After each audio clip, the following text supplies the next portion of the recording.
Hi, everybody, and welcome to this week's tarot reading. This week, I have gone back to the Mythic Tarot, which is a tarot deck based around Greek mythology.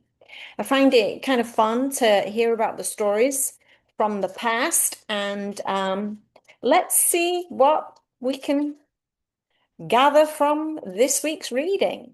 Bear with me. Okay, I'll cut the deck. And I'll take the top three cards. Our first card will look at the present moment, what's happening in our field right now. Our second card will look at the past influence that brought us here. And our third card, the future potential. So turning our first card, we have the King of Cups. Now, here we see a blue-robed king holding his cup high. You even see cups in a row along the back of his throne. You see the water and the little crab at the bottom here. So the water element, the cups, is the water element representing emotion and intuition. Now, generally, the king at the end of the journey is expressing a maturity in that. Now, the story of the King of Cups is that he is representing Orpheus. Now, Orpheus had a sad time in that his beautiful wife stepped on a snake and she was bitten and she died. Now, he was so upset about that he tried to go down into the underworld to plead with Hades to bring his wife back to him. And because Orpheus had been given this art of singing. He had a lyre that was presented to him, and he was very well known for singing. He played a song to Hades whilst he was in the underworld, and Hades, instead of banishing him to the underworld and keeping him there, he promised to let his wife go with him so long as on the way back out from the underworld, he didn't look back. So he trusted that what Hades said would actually come about. But unfortunately, his trust just wasn't sufficient. And right at the last moment, he looked back to see if his wife was following him. And that was when she was just taken and to be never returned. So he spent the rest of his life very remorseful. But because of that, he was a very astute person in the healing arts and how to help people in their emotional turmoil. So that's the king. Bear that in mind that there's been turmoil of the past and maybe some remorseful emotional feeling about something that we did or didn't do.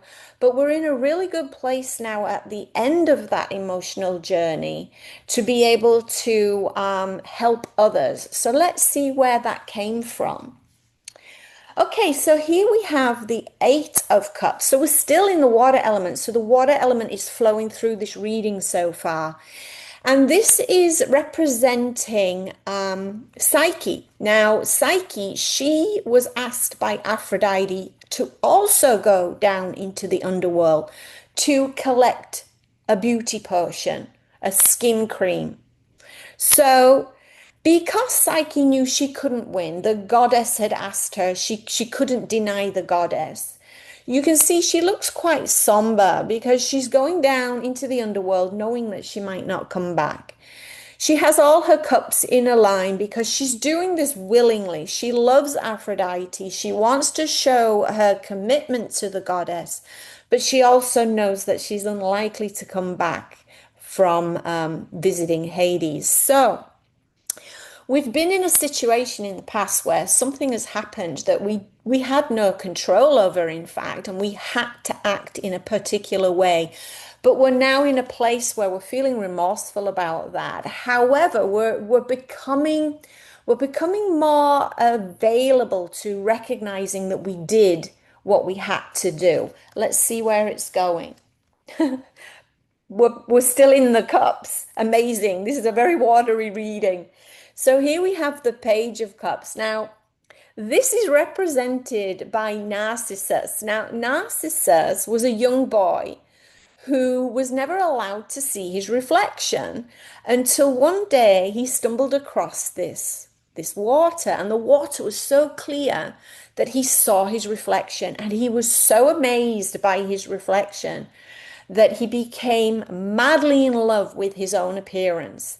And you see here all the narcissus flowers growing around him.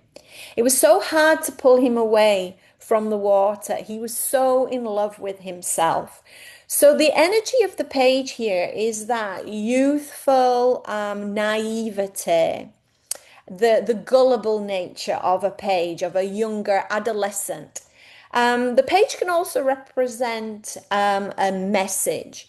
So what I'm seeing here is that we basically had no choice about something, an emotional, intuitive choice. We acted on it, but it caused some stress, some distress. But now, in this moment, we recognize our maturity in that choice, and we've learned to live with the fallout or the action. We've learned to feel okay about it. And in that, we've been helping others because in the future, we're teaching others to love themselves, to fall in love with self. Because if we don't do that, we can't really help anybody else. So if we can't love us, we can't love anyone else. That's the message. I hope you have a good week, and I'll see you next time. Bye now.